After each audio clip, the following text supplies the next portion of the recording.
I don't want clients to be looking over their shoulder at what everybody else is doing because that detracts from your true self.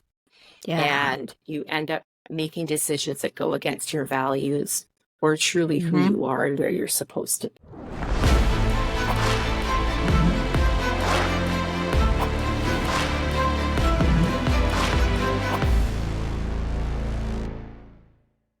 Hi, Lisa. Welcome to the show.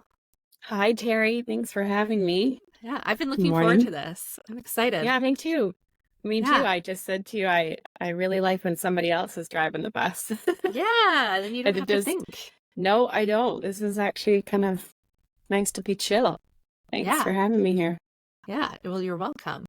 So I'm going to start with the big question that everyone probably asks when you talk about branding. And that is, what is a brand? How do we define a brand? Oh my gosh, that is a great question. I think that that is certainly subjective. If you went to Mm-hmm. Google that, you're going to find a variety of different answers.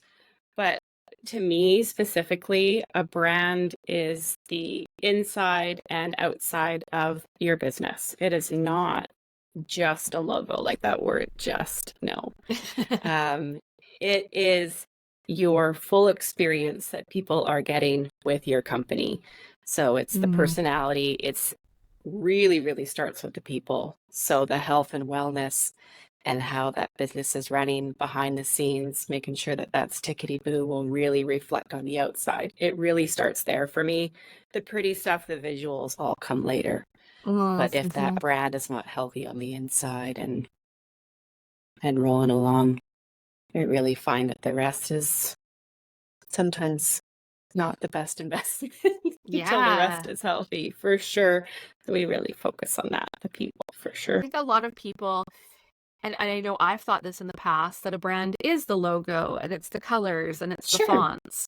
Yeah. Um, It's a yeah. beauty. I just think of it as, I'm old school artist, right? Like I was in art school before the computers and all that stuff. We were doing the paste up ads. There's some people that might get that.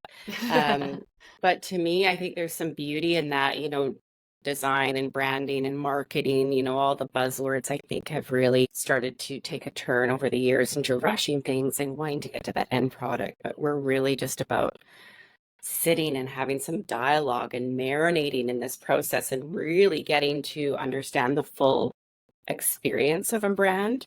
I think Right. that that is, yeah, that's really, really important. The visuals, that's fun for Yeah. sure. But that'll come later. Um, when is it time for professional branding? Because I see with a lot of my clients when they're starting a business, they want to start there. They want to start with the logos and all the pretty fun stuff. For sure. But when is the right time to do that? And the reason I ask that is because I know, and I've talked about this Mm. before in the show, that I made a mistake, and I know we've talked about this, that I paid a lot of money to get this great branding done, and it was a fantastic brand. Like the package put together was fantastic. But within a year, that wasn't me. It quickly identified that, oh, that's actually not who I'm targeting. That doesn't represent me. So when should we be considering professional branding, and what are those steps that we should be taking towards it? Mm. It's a very good question, and I'll try to do little false notes, but as some people know, it's a little bit impossible. Oh, I you can see two. talk. We have I time. That's why we're here. I see sort of two parts in that question, right? Like you're saying, when's a good time, and then also reflected on your experience that you felt you outgrew that solution very quickly. Yeah. So in terms of timing, that's going to be different for everybody. It's like I don't know if you're ever going to feel 100% ready, but maybe some tipping points to be mindful of is when you start to feel a little bit bored, you start to Mhm. feel a little uncomfortable. And a good one that I see a lot of businesses, especially sort of 5 year plus, right? People Yeah. who have scaled really well and they feel that they've outgrown their narrative and they've outgrown the visuals. They can't really put their finger on it. So I like to relate it to, well, I'm 47, but sort of like mid to late 40s, and you're not really quite sure what clothes to wear anymore because you're not 20 and you're Right. not 60. You're just kind of feeling uncomfortable in your skin. So Mm. as a business, you know that you're nailing it. You know that you do things really, really well, right? You're very clear on what you do and your clients and how you deliver it, but you're having a really hard time articulating that. I think that when people start to Yeah. feel uncomfortable about that, and it doesn't mean leap right to the visuals, like, oh, shoot, now I just got to change the face of it. That to me Mm. is just a little bit of a warning sign to sit down and start have a conversation with yourself or, somebody like myself and Yeah. start to communicate those uncomfortable feelings. Like things aren't going as smooth anymore, right?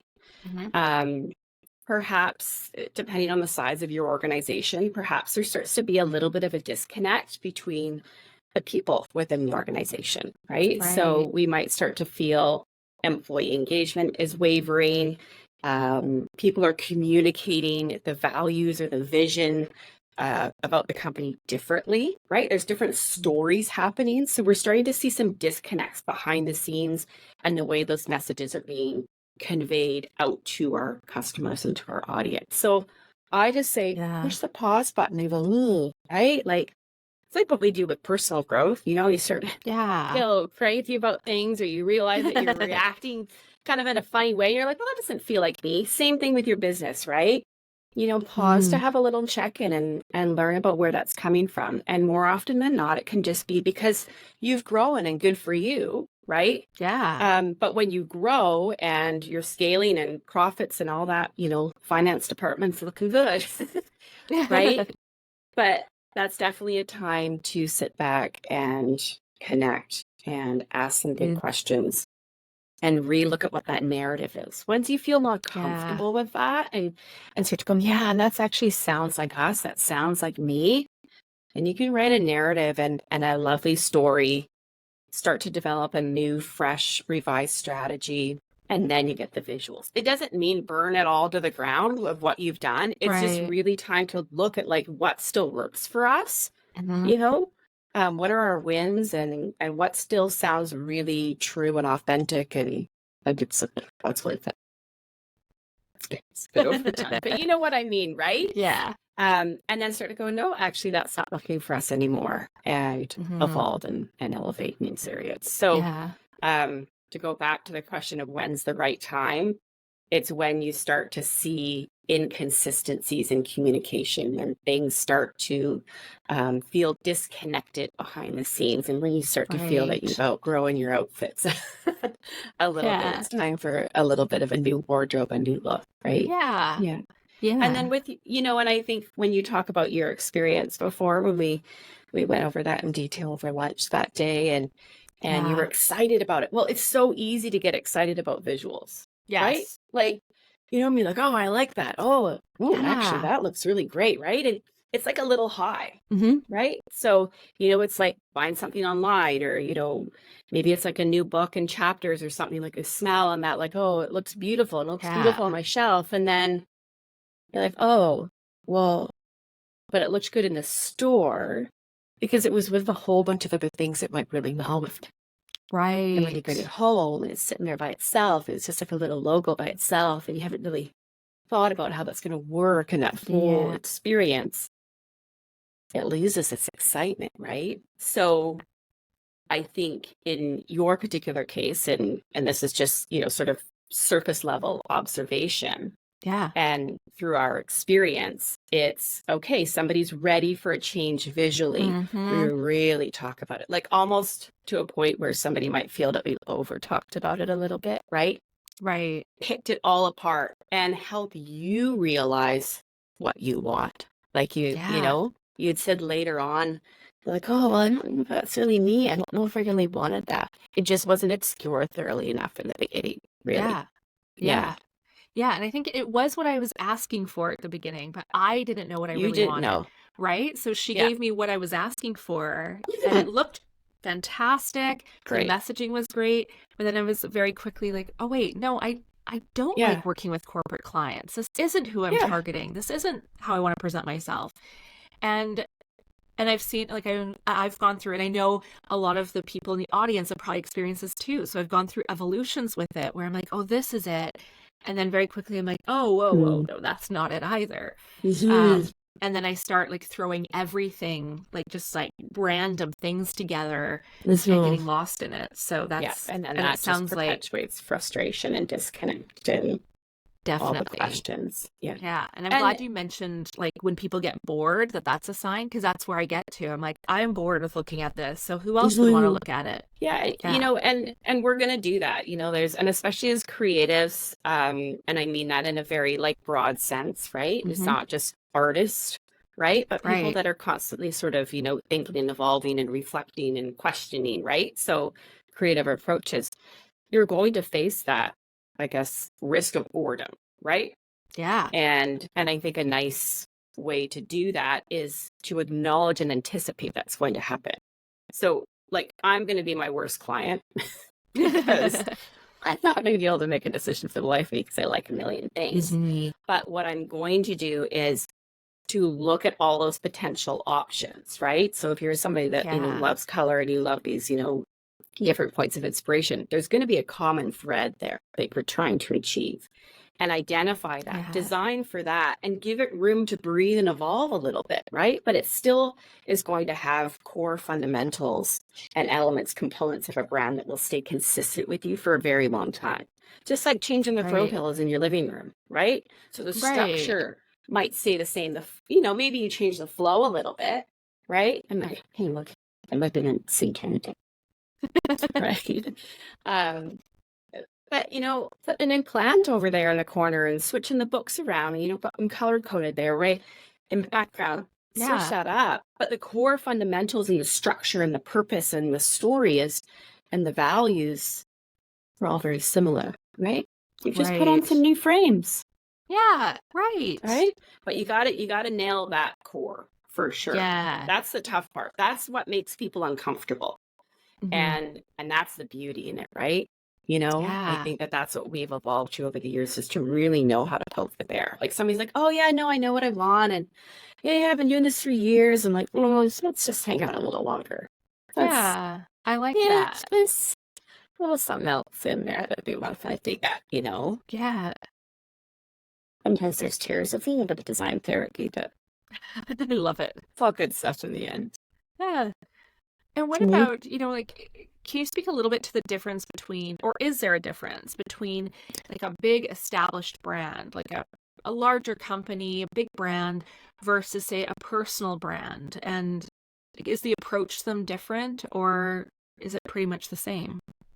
Very good question. And I've learned over time that it's quite similar for me and my Oh, okay. process, right? So we start any design process with what I've named as a Liberty workshop, right? So Mm. very similar process or starting point, like other companies or people might call it a discovery process, right? So Yeah. typically an hour conversation, and you get to know somebody, and then you kind of go along from there and get creative. Um, Right. but we've evolved that process quite extensively, that regardless of whether you're a solopreneur or a larger corporation with, organization with 5, 8 or so people, decision makers at the table, Yeah. many of the questions are very similar. It just takes a little bit longer because there's more voices at the table, and you want to make sure that those Okay. voices are aligned, right? Yeah. Quite often there's family members involved too, right? So if Mm-hmm. this is a family run business and it's grown and scaled well over the years, maybe there is a first generation that started it. You have second generation children Yeah. potentially involved, husbands, wives, partners involved. So it overlaps to, this is very personal at the same time. And we have to Mm-hmm. really, really acknowledge that. So soulpreneurs, same thing. They've developed this likely, because it's a passion. It's very personal. It's like a Right. child, right? And so honoring that and acknowledging, being very mindful that this is quite a personal thing for people, regardless of the size of an organization. So we just want to make sure that there's a lot of clarity and alignment there at the beginning. Cool. So it just, Nice. the process just might take a little bit longer. and they might do some different methods to help extract some of those stories and Yeah. viewpoints and start to craft a narrative that feels that it fits for everybody. But you pull the thread on some of those qualitative questions, and it stirs up some organic dialogue that you have to sit with for a little bit. And Right. people on the other side have to be, in order for the process, I believe, to work very well and to get the most out of it, you have to be open. Yeah. It's not a 1 week process or you show up to counseling for half an hour and it's all fixed, right? Like, you Right. know, you got to dig in. You got to dig in. So big or small, to me, the Mm-hmm. foundation work, the digging is key. And the more you hide from me in the Yeah. beginning, like, we're going to find it at some point. It's going to creep up, right? Yeah.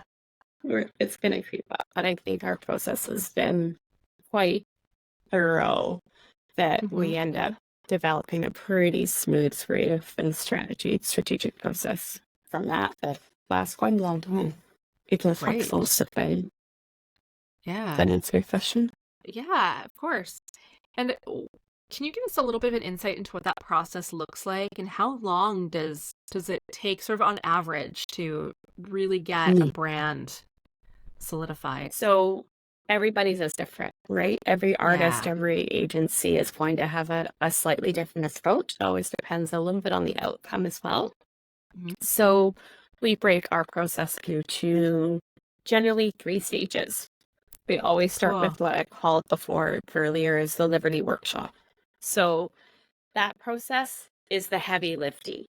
And like I said, Okay. regardless, big or small, we will take you offsite, or I like to say kind of out of your comfort zone a little bit, out of the Yeah. boardroom, right? Yeah. Get out of the distractions and make you drive a little bit, but no further than an hour. Nourish you and the team and such, and really get into understanding the people are. So this is kind of a bit of, I call it a trifecta frame, right? So the people are Yeah. you, really dig into that. So long as it's part. Okay. And then about the business, right? So understanding the general fundamentals of the background and history of the business, but we really want to dig into the business model, the methods of the way you do business, like operations, everything. Like, it's like cleaning your room as a kid. Pull it all out of all the drawers. I want to see it all, right? Like, what are we dealing with here? What challenges and concerns are we dealing with? Sticky spots, big wins, things that you're proud of. And then also the third component of that workshop is then digging into the audience, right? So understanding the Right. core people that we might have worked with. Maybe we don't want to work with that particular type of audience anymore. Maybe we're trying to attract something different. So that's a big one too, because there's, let's say some fear-based decisions, right? Pull the thread on that one. But Yeah. hey, we want to go down this path and really build our business with this particular audience. And I'm going to end up asking you, well, why? Right? Because I'm seeing a disconnect in who you are and what you deliver and your values and, what burns that fire every morning. But this type of person that you're trying to go after doesn't really have what I perceive as like-minded values, right? So why are we trying to do that? Is it just financial reasons? Is it so we're going to pull that apart a little bit, and from that Liberty Workshop process, we will then develop what we call your brand narrative or your brand story. So, and it is like a little storybook. Yeah. It's definitely the quantitative stuff about your business and the services and such, but it really is a beautifully written, well-crafted story that dives into the personality of your brand, the tone of your brand, your visions, your values, and not the typical, mission statements. It's like that brand culture, who you are, why you do what you do. And all of that is going to serve as that core foundation for all your marketing messages and all your decisions internally and externally, moving forward. You'll feel very grounded and clear. You'll be like, that's me. That's us. Yes, that is what we've been trying to capture. Then it's like this. Okay, now I feel like I got the right outfit, right? Yeah. Okay, good. Now we can proceed with making some Mhm. really informed decisions about our business, right? And so that Liberty workshop and the narrative, we tick that off. And that's going to then inform our creative process, which is the second stage. And that's the Cool. fun part, right? You put in all that hard work Yeah. to share the nitty gritty and get a little uncomfortable. And this is where you get to sit back and, we get to work with that and make some beautiful visual creative packages. And Right. really proud about this particular component because it's taken a long time to craft this part of the process to something that we really enjoy and really sets us apart from other companies as well. And I think there's beauty in all artists' approach. I just really felt that digital, for lack of a better word, digital was taking over. Things were moving too Right. quickly. And I didn't feel that presenting our concepts to clients on screen or PDF was doing it justice. People are Yeah. investing a lot of time and money to really feel good about their business decisions moving forward and this brand. Yeah. So I want people to feel really great about this decision. And it's tough. Like we're Mhm. visual people. But others Yeah. aren't. And it's uncomfortable. So we have developed a presentation method that we, loosely call sort of an immersive artistic process. And Cool. to give you an example, we recently took a client to the beach for a presentation.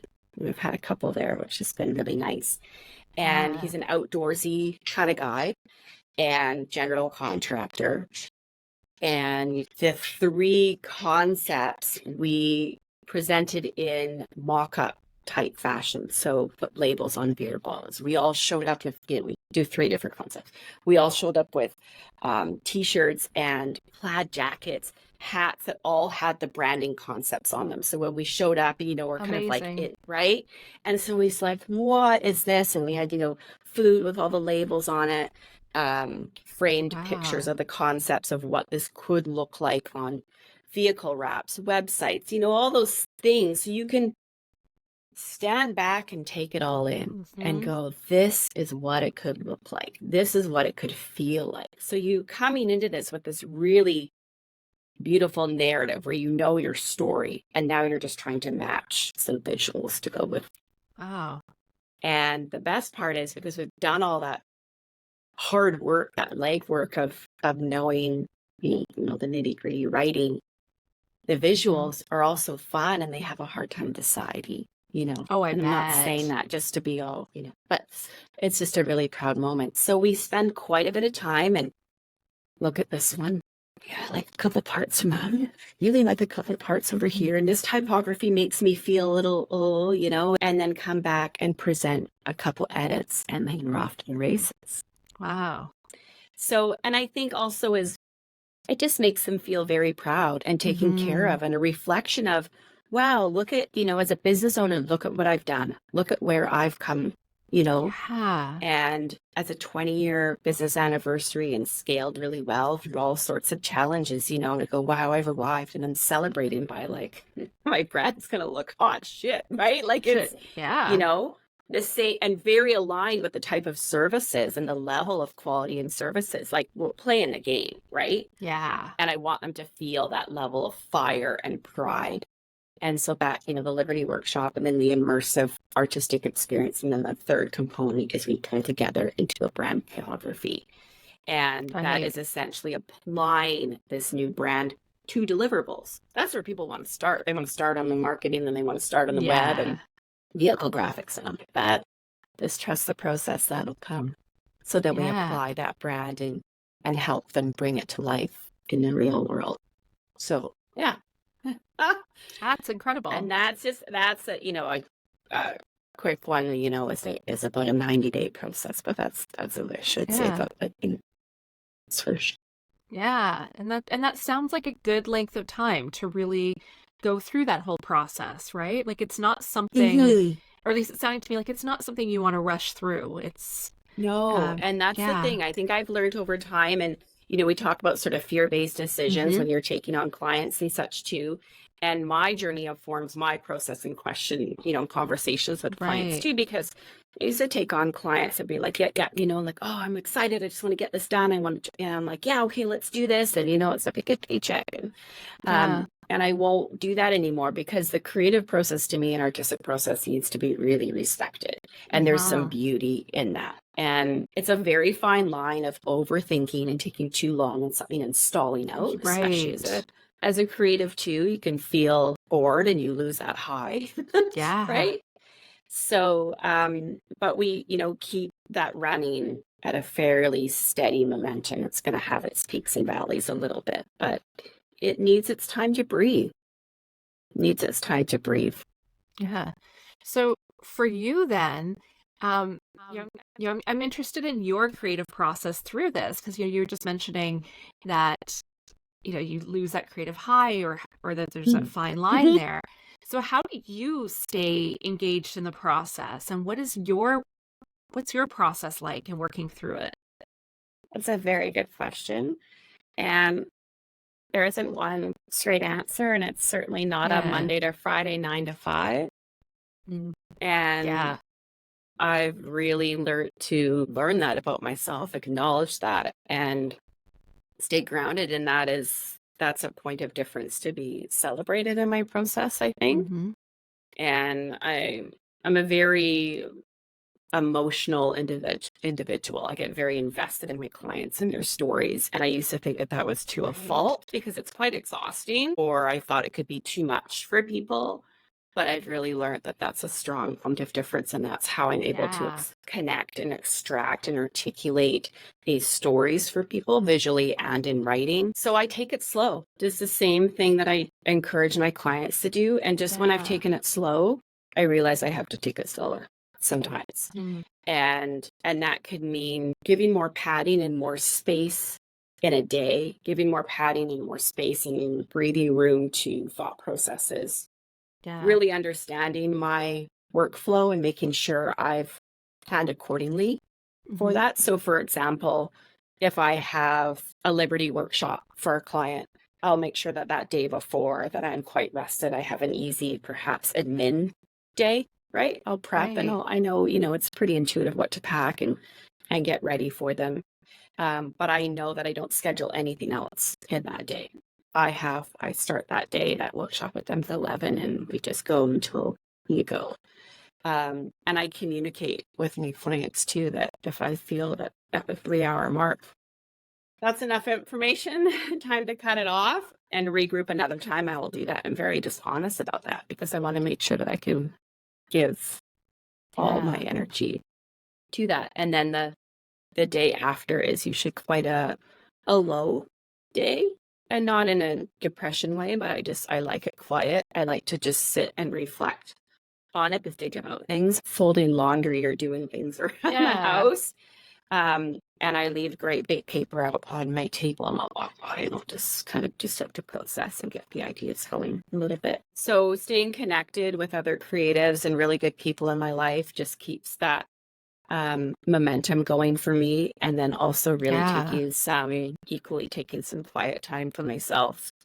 And some really good playlists that I listen to with these little things.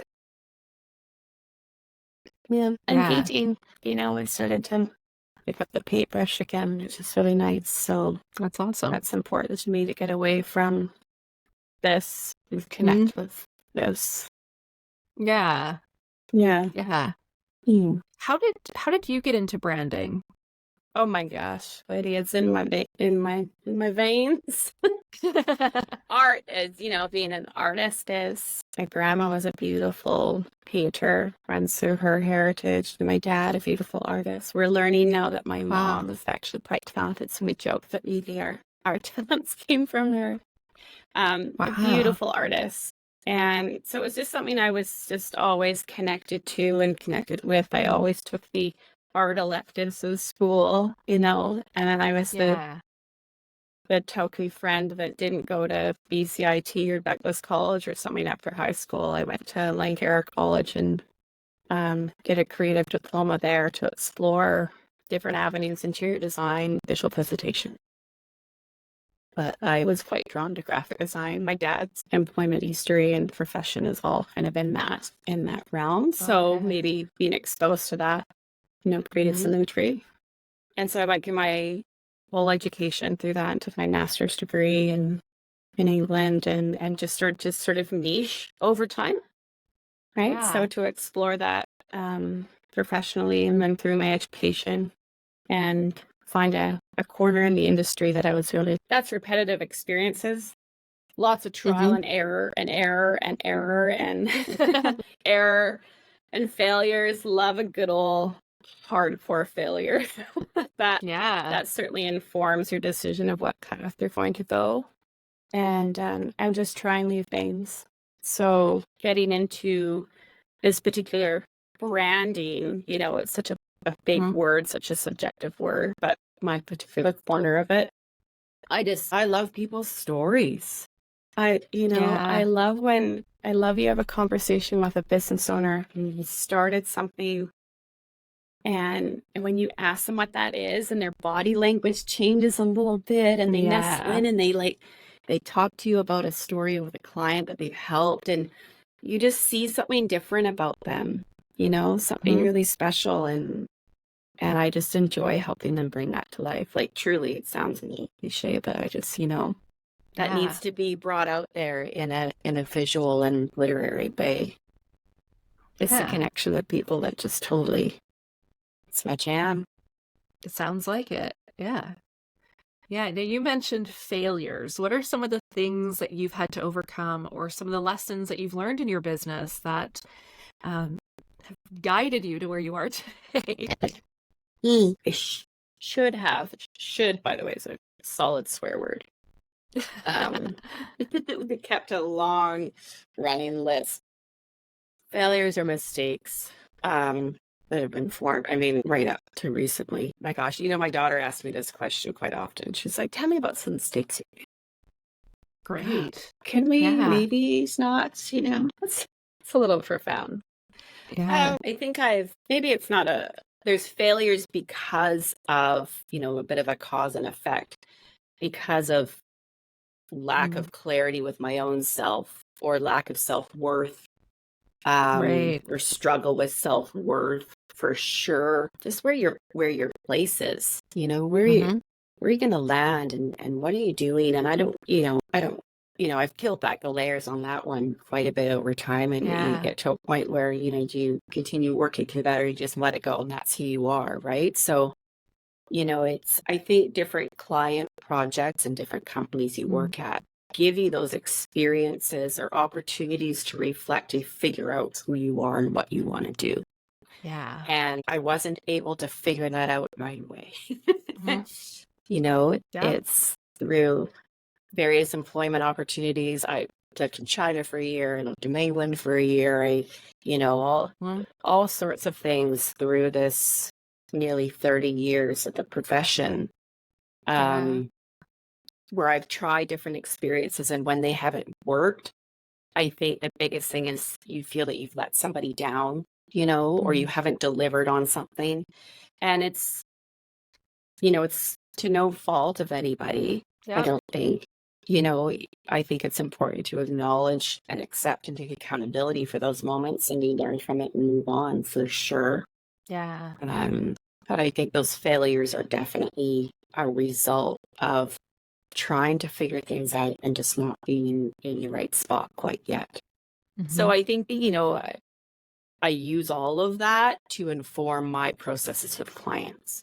Maybe it comes in as a bit of protection too. Maybe that's why the discovery process or the Liberty Workshop process is so thorough, because I really want to help people connect with, why are you here? Why are you doing this? Right? What's working? What's not? It's the word stuck on that word. When you endure, right? When we endures, and there's the P word that goes, persevere, right? I don't think that's actually like a really good thing, when you're enduring through stress and it's okay. And my business is this and that, and you start to settle and, it's supposed to be stressful and it's not, it's supposed to be, challenging and good things, but So I think my own journey through trial and error and trying to figure things out and the failures as a result of Hmm. that, I want to help people learn to connect with themselves and their business to find that true fire and Yeah. really what they want. So because it doesn't have to be like it, don't have to be persevering all Yeah. the time. I want to help them avoid failures are good, but I'd like to help them avoid this. Yes. Yeah. Mhm. I agree. Okay, I need to ask you about trends because this is a trap I fall into where you're seeing Oh, like trendy oh, things out there. Like oh, right now, I'm looking at the Pantone color of the year and I'm like, that is so pretty. What sure, is it? Fizzy peach, I think they're calling it. I don't know. But sure. it's so Yeah, pretty. yeah. And how do we avoid getting trapped in those trends? Or is there a way that we can kind of incorporate Hmm. some of them, but Sure. stay in alignment with who we are and the purpose of our Hmm. brand? Yeah, very, very good question. Um, I personally I feel very strongly about this. I defy conformity. My Mm. bat gets up when I even say the word trend. And I'll tell you why, because I think it's a bit of a trap. We can certainly proceed Mm. with caution, be Yeah. informed by trends for sure, right? Check out that's it. That avocado green color there. Oh, That's an yeah. old, 50s ice crusher, bar ice crusher, Cool. right? So, and there's the Yeah. turquoise blue colors, right? Trends, they definitely mark history and time for Uh-huh. sure. But proceed with caution and don't fall into the trends because they don't last forever. And Right. I think what my approach is to be informed, but I don't want clients to be looking over their shoulder at what everybody else is doing because that detracts from your true self.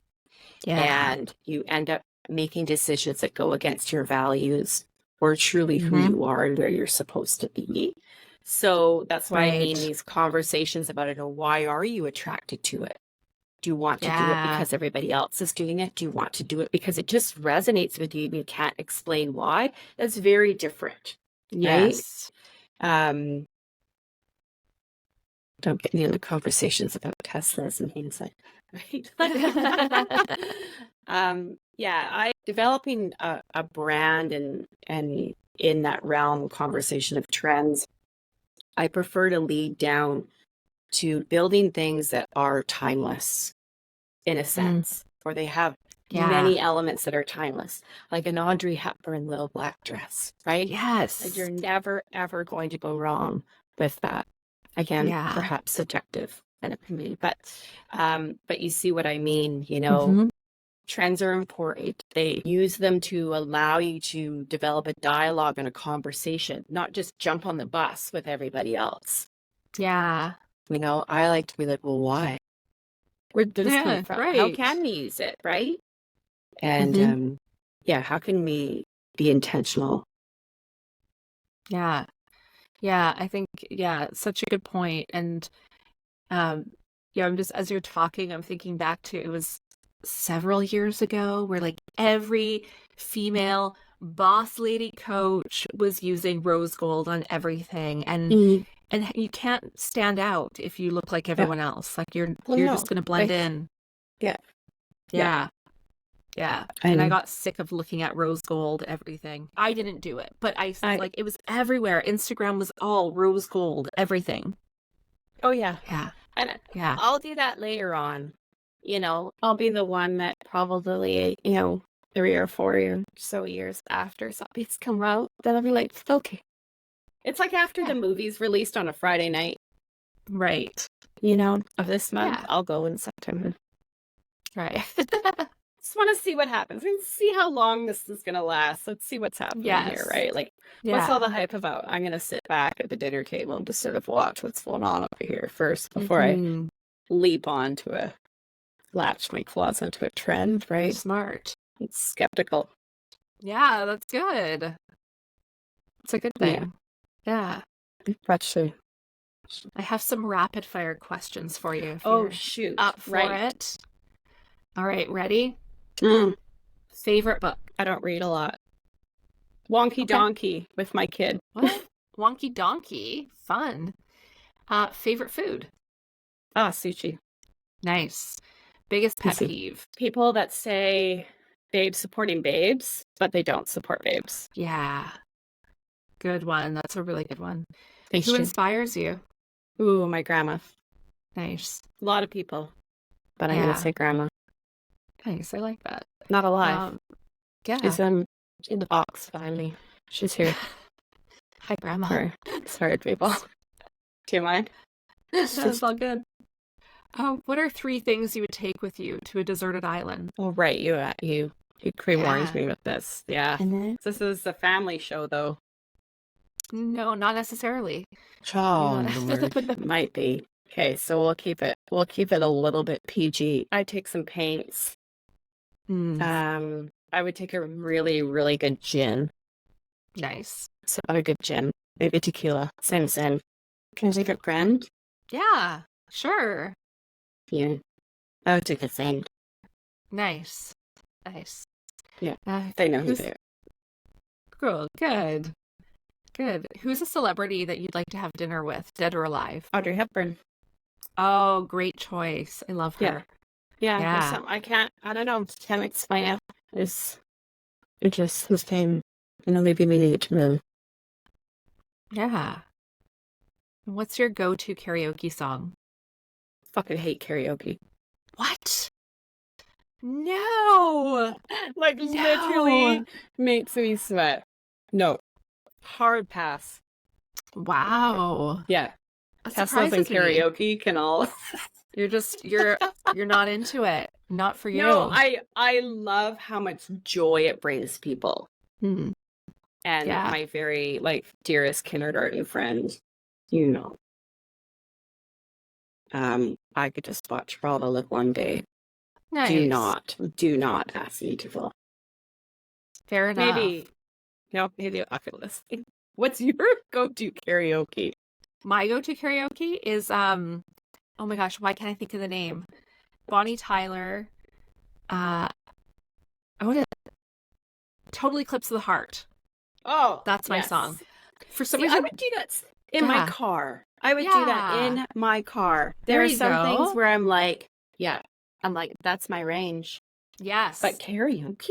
I don't know. Yeah, so I think there's something to unpack there. Maybe you can do a little hypnosis session on me we there, can do and maybe then we'll karaoke together one day. And then you'll be like a karaoke star. It's quite a visceral reaction to your question. Yeah. Quite passionate about not liking the karaoke, but heels. There you go. But it's like your car song, We'll call it your car song then, not karaoke. Just when you're alone in the car, maybe with your daughter. Like, what are you singing to? What are you? Was it a John? My John Mayer? No. Yeah. Oh, okay. Oh, no, Happy birthday. Oh. There's so many. Yeah. That one? Oh. Curious. What's his name?